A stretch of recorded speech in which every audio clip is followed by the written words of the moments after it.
The key ingredients for grilled cheese are obviously some good quality bread. This is the bread that I made yesterday, so I'll put a link to that video in the description, maybe a link at the end as well in the outro. But it's the best quality bread that you can get is going to help you to make a good grilled cheese sandwich. And obviously the other key ingredients are cheese. I'm using two types of cheese here. I'm using a strong mature cheddar, and I'm also using mozzarella as well. I think the cheese flavour from the cheddar is really going to cut through, but you get the gooey, stringy texture from the mozzarella, which is really going to elevate this grilled cheese to the next level. But I think the part that you cannot skimp on, so you could maybe use a lower quality bread. You could use normal cheese, but it's butter. You've got to use good quality Irish butter. Yeah, it's or Lurpak if you're in the UK, that'll be fine. Can't get Lurpak over here in the States, but you can get Kerrygold, and it is going to take your grilled cheese to the next level. You might also have seen that I've got some Worcestershire sauce on hand. I'm going to put a few dashes of that in as well. So the other key thing you need is a good quality frying pan. That's going to be a non-stick frying pan. I've got a little bit of butter in there already, and we're going to assemble our sandwich and we're going to cook it really slowly over a low heat. We don't want to burn the bread, but we want to allow the bread and the cheese to cook and melt. So let's get assembling. Let's make some fabulous grilled cheese.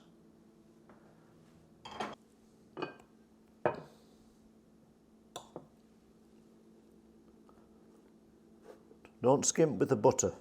That's the key. We want that buttery, fabulous taste to come through.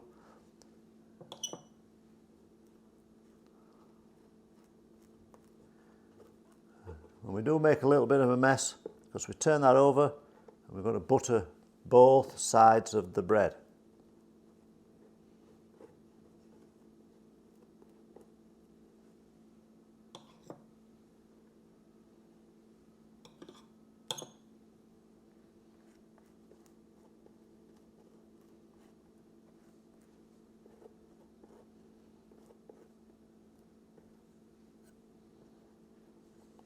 Take a little bit of time, make sure you get the butter all the way to the edges. There we go, looking good.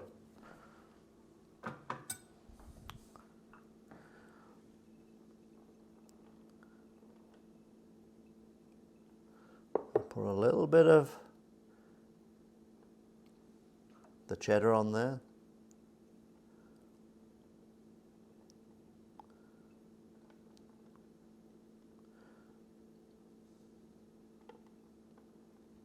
A little bit of the mozzarella. Now this is optional. If you don't like Worcestershire sauce, you don't have to put it on there, but I just like a little bit on there,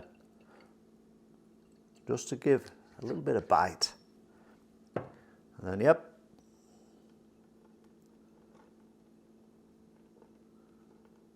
I'm going to cheese this bad boy all the way up.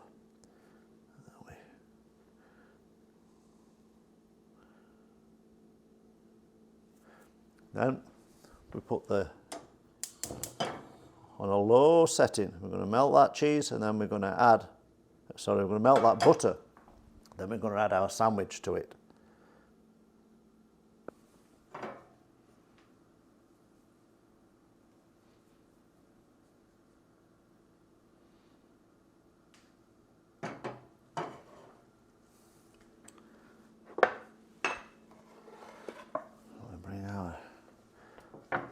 Sandwich over, and we carefully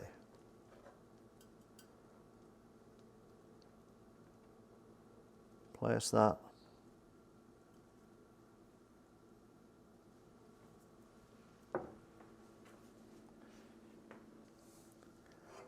and we're going to cook this for around about 5 minutes, so it's on a very low heat. If you have the heat too high, you're going to burn your bread, and that means the bread's cooked before the cheese is melted, so you've got to take your time and be patient. This is the tricky bit.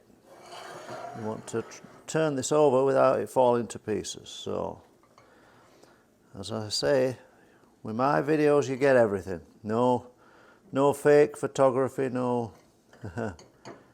practice runs. This is live. So let's see what we do. I think we've got to be careful. There we go. That's what we're talking about. Look at that. Right, so while the second side is cooking, I'm going to get my tomato soup on, and I am going to have soup and grilled cheese.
So there we have it. That's my take on grilled cheese. Simple dish. Most people make it their own way. This is the way I do it. Oh man, that is so good. You just get that little bit of Worcestershire sauce coming through, but the strength of the cheddar and the creaminess of the mozzarella, fabulous. But I think, as I said before, the key ingredient for me is the quality of the butter. If you try and use a cheap spread or a cheap butter, it's going to affect the taste. You're not going to get that creamy Irish butter taste. So I think for sure you can maybe cut back on some ingredients, but got to put the good butter in.